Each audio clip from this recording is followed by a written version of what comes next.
Hello everyone, good afternoon, welcome back to Parcham. आज हम एक ऐसे टॉपिक पे बात करने वाले हैं जो कि इंटरनेशनल लेवल पर और हमारे नेशनल लेवल पे हमारे लिए, हमारे दृष्टिकोण से, भारत के दृष्टिकोण से भी बहुत इंपॉर्टेंट टॉपिक रहेगा। ये है टॉपिक चाइना ताइवान कॉन्फ्लिक्ट। अभी आपने न्यूज़ में सुना होगा कि चाइना और तालिबान के बीच में कुछ तनातनी का माहौल चल रहा है। यहाँ पे चाइना जो है वो ताइवान पे कब्जा करने की कोशिश कर रहा है, ऐसा मीडिया रिपोर्ट से हमको पता चलता है। तो इस पूरे टॉपिक को आज हम समझेंगे, क्योंकि हाल ही में बीबीसी के द्वारा पब्लिश किया गया है कि 40 वर्षों में ये सबसे खतरनाक टेंशन जो है वो चाइना और तालिबान के बीच में, उनकी मिलिट्री, ताइवान के बीच में, उनकी मिलिट्री के बीच में टेंशन देखने को मिल रहा है। क्या ये डेमोक्रेसी को खतरा है? क्या ये जो कम्युनिस्ट पार्टी है चाइना की वो फैलते जा रही है, वो one nation one China nation policy को ही फॉलो कर रही है, जिसके अकॉर्डिंग ताइवान जो है वो उसका ही हिस्सा है? तो देखते हैं। और बाकी सभी देशों के दृष्टिकोण क्या है, यूएसए का क्या स्टैंड है, जापान, ऑस्ट्रेलिया और हमारे प्यारे भारत का क्या स्टैंड है, वो सारी चीजें हम समझेंगे। अगर इसको मैं लिंक करूं यूपीएससी एग्जाम के साथ, तो आपका जो सेकंड पेपर होता है जीएस2 का इंटरनेशनल रिलेशन, वहां से भी ये टॉपिक बहुत ही अच्छा रोल प्ले करता है। तो पहले इस टॉपिक को समझने से पहले हमको थोड़ा सा हिस्ट्री में जाना पड़ेगा, क्योंकि प्रेजेंट का सिनेरियो समझने के लिए हमको हिस्ट्री का नॉलेज भी होना जरूरी है।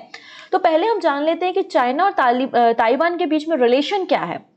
उसके बाद फिर हम आज के करंट कॉन्फ्लिक्ट पे बात करना शुरू करेंगे और देखेंगे कि ये कॉन्फ्लिक्ट कब से शुरू हुआ है। स्टार्ट करते हैं हम यहाँ पर दो पार्टीज के बारे में। दो पार्टीज है, एक का पार्टी का नाम है KMT, है ना। एक पार्टी का नाम क्या है? KMT पार्टी, जिसको कॉमितांग पार्टी के नाम से जानते हैं। इनको ROC भी कहा जाता है, रिपब्लिक ऑफ चाइना के नाम से भी जाना जाता है। एक पार्टी ये है जिसके फाउंडर सुन एन सेन है, ठीक है। दूसरी पार्टी है चाइनीज कम्युनिस्ट पार्टी, जिसको PRC के बारे में भी जाना जाता है, People's of Republic of China, जो कि एक कम्युनिस्ट पार्टी है।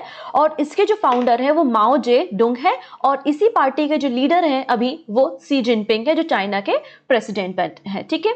तो इस तरीके से आपको पहली चीज तो ये हो गया, जनरल सेक्रेटरी है चाइना के, लीडर हैं शी जिनपिंग।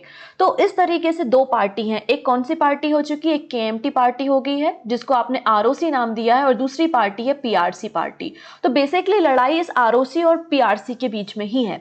तो जरा हम समझते हैं कि सेकेंड वर्ल्ड वॉर के बाद की कंडीशन क्या होती है। आप देख सकते हैं ये चाइना जो है, ये जो पूरा चाइना है ये कहलाता है PRC, people Republic of China, और जो ताइवान है ये कहलाता है ROC, मतलब नेशनलिस्ट है ये लोग, रिपब्लिक ऑफ चाइना। पहले ये जो पूरा मेनलैंड है ये पूरा का पूरा जो है वो ROC ही कहलाता था। ऐसी क्या घटना हो गई कि ROC जो है वो PRC में कन्वर्ट हो गया। तो हम बात कर लेते हैं। हालांकि ये इन दोनों पार्टीज को लेकर हमेशा से सिविल वॉर चलता रहा है। जब सेकेंड वर्ल्ड वॉर का समय था तो जापान से सभी लोग मुक्ति चाह रहे थे, तो यहाँ पर उस समय PRC पार्टी हुआ करती थी, मतलब KMT पार्टी हुआ करती थी, ठीक है। KMT पार्टी हुआ करती थी और वो लोग जापान के अगेंस्ट थे, और सेकेंड वर्ल्ड वॉर में उनको सक्सेस भी मिलता है। उसके बाद चाइना की स्थिति खराब होते जाती है, और चाइना के अंदर ही क्या होता है, सिविल वॉर जारी हो जाती है। कुछ लोग कम्युनिस्ट को सपोर्ट करते हैं और कुछ लोग नेशनलिस्ट को सपोर्ट करते हैं, मतलब कुछ लोग KMT के फेवर में होते हैं और कुछ लोग PRC के फेवर में होते हैं। धीरे धीरे जो कम्युनिस्ट पार्टी उसकी पावर बढ़ने लगती है ना। धीरे धीरे जो कम्युनिस्ट है वो बढ़ते जाते हैं, इस डर से कि अब लड़ाई का माहौल बन रहा है। इस डर से जो यहाँ पे KMT के लीडर्स होते हैं, जो KMT पार्टी के लोग होते हैं, वो इस मेनलैंड को छोड़ के चले जाते हैं फार्मूसा द्वीप पर, फार्मूसा आइलैंड पर। और उसी फार्मूसा आइलैंड को आज हम ताइवान के नाम से जानते हैं, जो कि चाइना के मेनलैंड से अलग समुद्र में एक छोटा सा आइलैंड है, जिसको हम ताइवान के नाम से जानते हैं। तो KMT पार्टी के जो लीडर हैं वो यहाँ पर चले जाते हैं, और पूरा ये जो एरिया है, जो मेनलैंड चाइना है, वो आ जाता है कम्युनिस्ट के अंदर, जिसको हम PRC कहते हैं। और यहाँ पर आ चुके हैं कौन? ROC। तो इस तरीके से ये मेन जड़ है विवाद की, क्योंकि यहाँ पर चाइना कहता है कि ताइवान हमारा ही हिस्सा है, ठीक है, ताइवान हमारा ही हिस्सा है। और कोई भी डिप्लोमेट्स हैं, कोई भी कंट्री, कोई भी डिप्लोमेटिक रिलेशन डायरेक्टली ताइवान के साथ नहीं रखेगी। अगर किसी को भी ताइवान के साथ कोई भी एक्सपोर्ट इंपोर्ट करना है, कोई एक डिप्लोमेट रिलेशन बनाना है, तो आप हमसे बात कीजिए, क्योंकि हम one nation one China policy को फॉलो करते हैं और उसके अकॉर्डिंग ताइवान हमारा हिस्सा है, ठीक है, ऐसा इनको बोलता है। और यहाँ पे जो ROC है वो कहते हैं कि हम नेशनलिस्ट हैं, हम डेमोक्रेटिक हैं, हमारा अपना कॉन्स्टिट्यूशन है, और हम एक सेपरेट कंट्री हैं। तो ये अपने आप को एक सेपरेट कंट्री का दर्जा देते हैं। जैसे कि ताइवान की कैपिटल जो है वो ताइपे है, और चाइना के अकॉर्डिंग रिपब्लिक ऑफ ताइपे के नाम से उसको जाना जाता है, चाइना ताइपे के नाम से उसको जानती है, ठीक है ना। तो इस तरीके से यहाँ पर ये मेन कॉन्फ्लिक्ट है। तो जैसा कि मैंने बताया यहाँ पर 1949 की बात होती है, तो 1949 में कम्युनिस्ट पार्टी जो कि जिसके लीडर माओ हैं, तो माओ के नेतृत्व में कम्युनिस्ट पार्टी बनती है और कम्युनिस्ट पार्टी पूरे चाइना के मेनलैंड पे कब्जा कर लेती है, और जो केएमटी होती है वो फार्मोसा आइलैंड मतलब जो ताइवान होता है वहां पर चली जाती है, ठीक है। तो इन दोनों के बीच में फिर यूनाइटेड स्टेट्स आता है। यूनाइटेड स्टेट कहता है कि इन दोनों के बीच में जो वाटर बॉडी है, जो कि 18 किलोमीटर लगभग लंबी वाटर बॉडी है, सी एरिया है, उसको हम ताइवान स्ट्रेट कहते हैं। और ताइवान स्ट्रेट में एक इमेजिनरी लाइन ड्रॉ की गई है जिसमें बोला गया है कि ये चाइना की बाउंड्री है और ये ताइवान की बाउंड्री, दोनों की बाउंड्रीज जो है वो कोई भी इंटरफेरेंस नहीं करेगा। इसको हम ताइवान स्ट्रेट कहते हैं और सभी लोग इस ताइवान स्ट्रेट को फॉलो करेंगे, ऐसी बात यहाँ पर की गई। हालांकि चाइना ने कभी भी इस बात को फॉलो नहीं किया, वो हमेशा इस ताइवान स्ट्रेट को क्रॉस करके चला जाता है, जो कि इकोनॉमिक जोन आता है ताइवान के, उस एरिया में हमेशा चाइना जो है वो घुसपैठ करता रहता है, ठीक है। इसके पहले जो मान्यता प्राप्त थी वो आरओसी को थी, है ना। तो आरओसी को जब मान्यता प्राप्त थी, जब यूनाइटेड नेशन का गठन होता है, तो यूनाइटेड नेशन का जो मेंबर के रूप में कार्यभार संभालता है कौन, वो ताइवान ही होता है। लेकिन धीरे धीरे धीरे धीरे जब कम्युनिस्ट पार्टी अस्तित्व में आ जाती है, कम्युनिस्ट पार्टी की पावर बढ़ने लगती है, तो यूनाइटेड नेशन जो है वो इस जो मेनलैंड चाइना है, जो पीआरसी है, जो कम्युनिस्ट पार्टी है, उनको मान्यता दे देते हैं और ताइवान को यूनाइटेड नेशन से अलग कर दिया जाता है। और आज के समय में देखते हैं आप, यूनाइटेड नेशन सिक्योरिटी काउंसिल का जो परमानेंट मेंबर है वो भी है चाइना। यहाँ पर जो यूनाइटेड नेशन होता है वो अप्रूव कर देता है चाइना की वन नेशन पॉलिसी को, और चाइना को ही अप्रूवल दे दिया जाता है एज कंपेरिजन टू ताइवान। साथ ही साथ जब यहाँ पर कोल्ड वॉर की कंडीशन होती है यूएसएसआर और यूएसए के बीच में, तब यूएसएसआर और यूएसए के बीच में जब कोल्ड वॉर है, तो यूएसए सोच रहा है कि अगर हम चाइना को अपने फेवर में लेते हैं तो इससे हमें फायदा मिलेगा। इसलिए जो यूएसए होता है वो भी 1978 के आसपास जो है चाइना को मान्यता प्राप्त कर देता है, चाइना की गवर्नमेंट को मान्यता दे देता है, और साथ ही साथ उसकी वन चाइना नेशन पॉलिसी को भी अडॉप्ट कर लिया जाता है बाय द यूएसए। और उसके बाद जो है वो ताइवान के साथ जो है डिप्लोमेटिक रिलेशन खत्म कर दिए जाते हैं। जब आपने इसकी पॉलिसी को अडॉप्ट कर लिया, इसका यही मतलब होया कि आप डायरेक्ट ताइवान के साथ कोई भी डिप्लोमेटिक रिलेशन नहीं बनाएंगे। अगर आपको कोई भी बात करनी तो आप चाइना की गवर्नमेंट से करेंगे, ना कि ताइवान की गवर्नमेंट से। तो ये सारी घटना 1979 से हो जाती है। तो 1979 के बाद यूएसए और ताइवान के बीच में कोई भी डिप्लोमेटिक रिलेशन देखने को नहीं मिलेंगे जब तक डोनाल्ड ट्रंप की गवर्नमेंट नहीं आती। और जब 2016 की घटना आती है, डोनाल्ड ट्रंप की गवर्नमेंट बनती है, तो उसके बाद वापस से ताइवान और यूएसए के डिप्लोमेटिक रिलेशन देखने को मिलेंगे, जो बात चाइना को अच्छी नहीं लगती। इसका यही मतलब हुआ कि आप हमारी पॉलिसी को ब्रेक कर रहे हैं, है ना। चाइना का ये कहना है यूएसए के द्वारा हमारी पॉलिसी को ब्रेक किया गया, तभी तो डायरेक्टली डिप्लोमेट रिलेशन जो है वो ताइवान के साथ आपने बना है। और जो बाइडेन भी जो है वो डोनाल्ड ट्रंप की उसी पॉलिसी को फॉलो करते हैं। तो अमेरिका का स्टैंड हालांकि अभी उतना क्लियर नहीं है। आइए हम सारी बातों को और भी अच्छे से यहाँ पे समझते हैं। जैसे कि 1987 में चाइना जो है वो परमिट कर देती है कि ताइवान से जो लोग हैं वो विजिट करने चाइना आ सकते हैं, मतलब रिलेशन को हेल्दी करने की कोशिश करते हैं। वहां पे जो केएमटी पार्टी के लीडर है वो ऐसा नहीं सोचते हैं कि हम चाइना से अलग है, ठीक है चाइना के हम साथ ही हैं, और मतलब उनको इतनी कोई प्रॉब्लम नहीं होती अपने कॉन्स्टिट्यूशन को लेके, अपने कुछ भी लेके। यहाँ पे पहली बार जब इलेक्शन होते हैं 1996 में, तो पहली बार जब प्रेसिडेंट का इलेक्शन होता है उस समय भी चाइना जो है वो ताइवान के एरिया में घुसपैठ करती है, ये दिखाने के लिए कि आप अपनी अलग गवर्नमेंट को चुन नहीं सकते। लेकिन 1996 में पहली बार जब इलेक्शन होते तो नए प्रेसिडेंट वहां पे बन जाते, तो ये बात भी जो है वो चाइना को पसंद नहीं आती। तो जैसे कि मैंने कहा 2016 की घटना होती है। 2016 में ये लड़ाई शुरू होती है जब केएमटी पार्टी की सरकार गिर जाती है और डीपीपी की गवर्नमेंट जो है वो चाइना में आ जाती है, ठीक है। डीपीपी की गवर्नमेंट जब चाइना में आती है तो ये विवाद 2016 से बहुत गहराया हुआ है, और ताइवान और चाइना के बीच में आप डिस्प्यूट देखेंगे। आप ये देख सकते हैं ताइवान स्ट्रेट है, ये पूरा का पूरा ये वाटर बॉडी जो है यहाँ पर, ठीक है। तो इसको बार बार ब्रीच करता रहता है चाइना। साथ ही साथ यहाँ पर जब 2016 में इलेक्शन होते हैं और डीपीपी गवर्नमेंट आती है, डेमोक्रेटिक पब्लिक की गवर्नमेंट आती है, जिसकी प्रेसिडेंट बनती है साई इंगवेन, तो उसके बाद ये मामला बहुत गरमा जाता है क्योंकि ये नेशनलिस्ट है और ये बोलते हैं कि नहीं, हम सोविनियर हैं, हम जो है वो सेपरेट कंट्री है, हमारा अपना कॉन्स्टिट्यूशन है, अपना एक संविधान है, और हम चाइना की वन नेशन पॉलिसी को नहीं मानते हैं, वन चाइना वन ताइवान की पॉलिसी को ही हम यहाँ पे समर्थन करते हैं।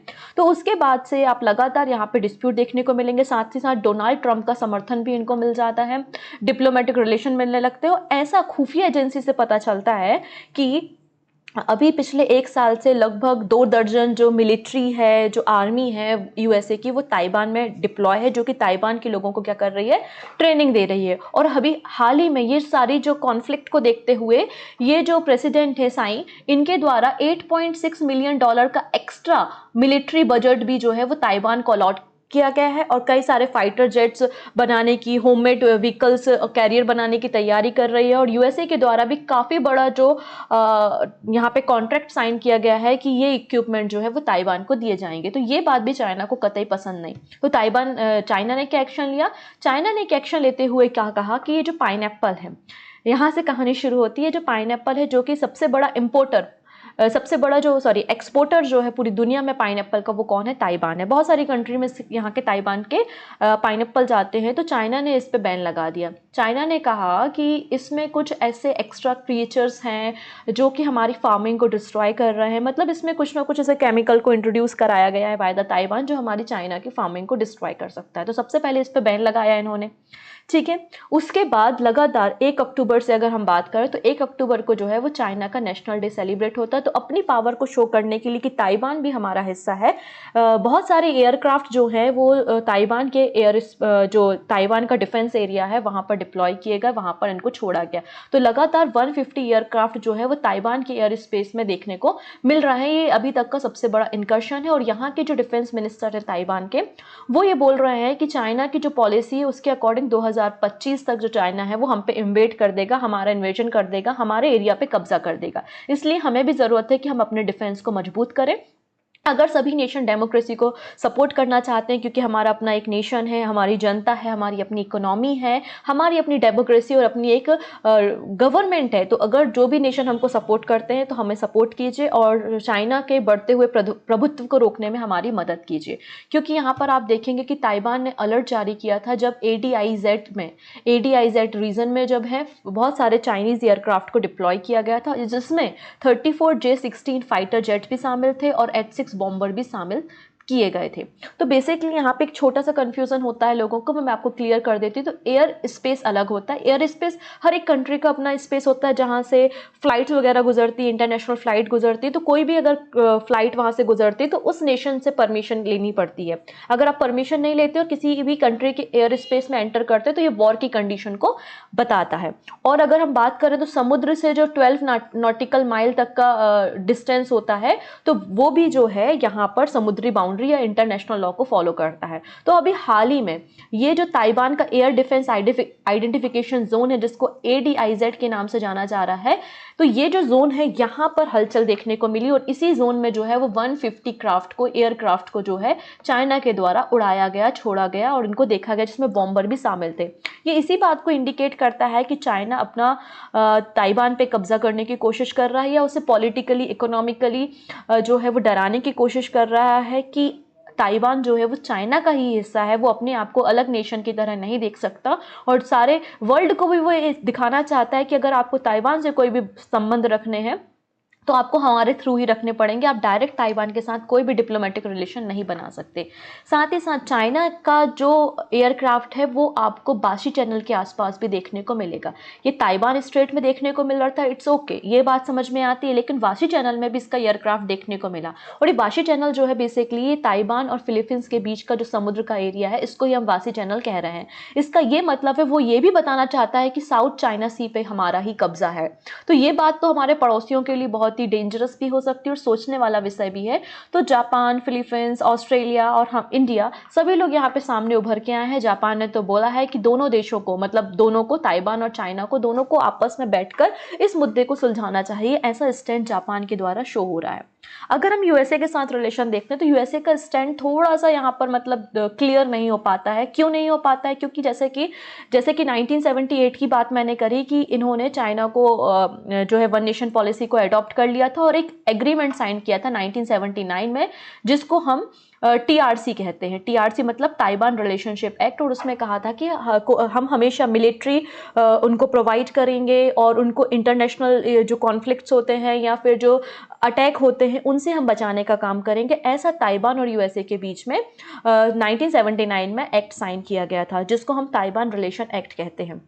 साथ ही साथ चाइना और यूएसए के बीच में भी एक एक्ट साइन हुआ था जिसमें कहा गया था कि हम ताइवान के साथ रिलेशन, मतलब हम उनको कोई डिप्लोमेटिक रिलेशन नहीं बनाएंगे, हम चाइना के साथ ही डिप्लोमेटिक रिलेशन रखेंगे और हम चाइना के फेवर में। तो एक पॉलिसी ये भी साइन की गई है यूएसए के द्वारा। तो यूएसए का ताइवान के साथ भी पॉलिसी है, चाइना के साथ भी पॉलिसी है, लेकिन जो लगातार कॉन्फ्लिक्ट बढ़ते जा रहे हैं तो उससे इस बात को स्पष्ट नहीं किया जा सकता बेसिकली यूएसए किसके साइड है, क्योंकि डोनाल्ड ट्रंप ने भी यहाँ पर पहल दिखाई थी बातचीत करने की, जो बिडेन ने भी यहाँ पे पहल दिखाई है बातचीत करने की। साथ ही साथ यहाँ पे देखिए अगर हम बात करें तो यूएसए ने एक ट्रिटी भी साइन की, एक डील भी साइन की है जहाँ पर वो बहुत सारे एयरक्राफ्ट को भी जो है वो ताइवान को देने को तैयार है। साथ ही साथ ताइवान स्टेट पे भी इसके मिलिट्री को तैयार की जाने की तैयारी कर रही है। यहाँ पे देखेंगे आप, US approved 1.8 billion weapon sale to the Taiwan. तो यहाँ पर ये डिप्लोमेट रिलेशन आपको चाइना, ताइवान और यूएसए का देखने को मिलेगा।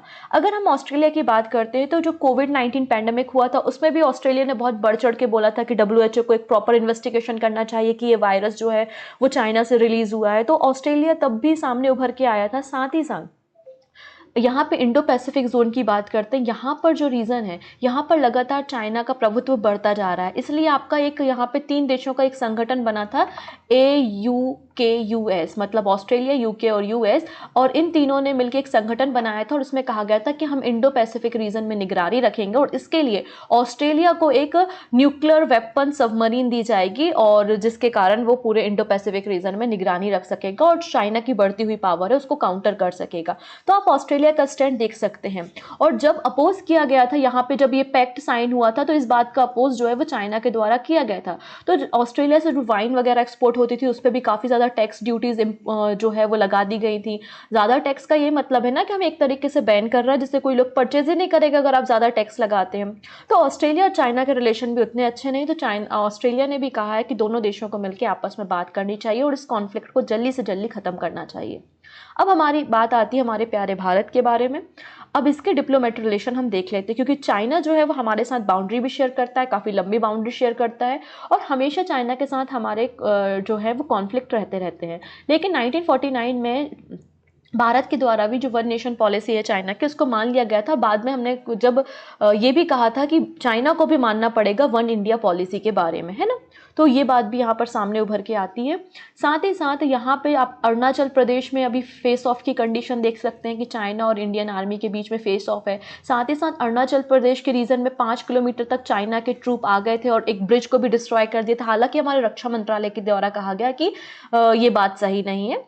तो मतलब चाइना और इंडिया के कॉन्फ्लिक्ट आप लगातार देखने को मिलते हैं। लेकिन ताइवान, अभी आप लोगों ने कुछ समय पहले चिप संकट के बारे में सुना होगा कि सेमीकंडक्टर जो चिप होती हैं उनकी क्राइसिस हो गई, जिसके कारण इलेक्ट्रॉनिक डिवाइसेस के प्राइस लगातार बढ़ रहे हैं और सबसे ज़्यादा 57% जो चिप कंस्ट्रक्शन का काम होता है वो ताइवान में होता है। तो यहाँ पर ताइवान के साथ एक डील भी साइन की गई थी इंडिया के द्वारा सेमीकंडक्टर चिप के लिए। साथ ही साथ हमारे डिप्लोमेटिक रिलेशन भी ताइवान के साथ काफ़ी अच्छे हैं। ठीक है, तो भारत का जो स्टैंड है वो एक डेमोक्रेसी को ही फॉलो करता है, लेकिन वो खुल के कभी कह नहीं पाता। तो यहाँ पर सिलिकॉन शील्ड का नाम भी जो है वो ताइवान को दिया जाता है, क्योंकि सबसे ज़्यादा सिलिकॉन चिप का मैन्युफैक्चरिंग यहीं पे किया जाता है। तो ये डिप्लोमेटिक रिलेशन भी आपको मैंने बता दिए, तो इन पे बहुत अच्छा आंसर राइटिंग आप लिख सकते हैं। अगर हम ताइवान की बात करते हैं तो इसे रिपब्लिक ऑफ चाइना पार्टी के रिपब्लिक ऑफ चाइना भी कहा जाता है। यहाँ पर अभी डीपीपी पार्टी है और 1949 को ये इंडिपेंडेंट आइलैंड के रूप में उभर कर आया था। बेसिकली इसकी नेबरिंग की बात करें तो चाइना इसके नेबर में है, जापान है, फिलीपींस है। ठीक है, यूनाइटेड नेशन का हालांकि ये मेंबर नहीं है, इसको हटा दिया गया था क्योंकि चाइना को यहाँ पे इंपॉर्टेंस दे दी गई थी। हालांकि जो ताइवान है वो उसमें मिलियंस ऑफ पीपल रहते हैं, 20 मिलियन से ज़्यादा पीपल रहते हैं और ये एशिया की 5th लार्जेस्ट इकोनॉमी है। साथ ही साथ एक ग्लोबल हब है for the manufacturing of the hardware and the chip. तो ये ताइवान की कंडीशन है। अब देखते हैं आगे कि यूनाइटेड नेशन का आगे क्या स्टैंड होता है और किस तरीके से चाइना और ताइवान के बीच के कॉन्फ्लिक्ट को ख़त्म किया जाता है। सो आई थिंक आपको ये पूरा मैटर समझ में आया होगा। So thank you so much, हम मिलेंगे नेक्स्ट सेशन में।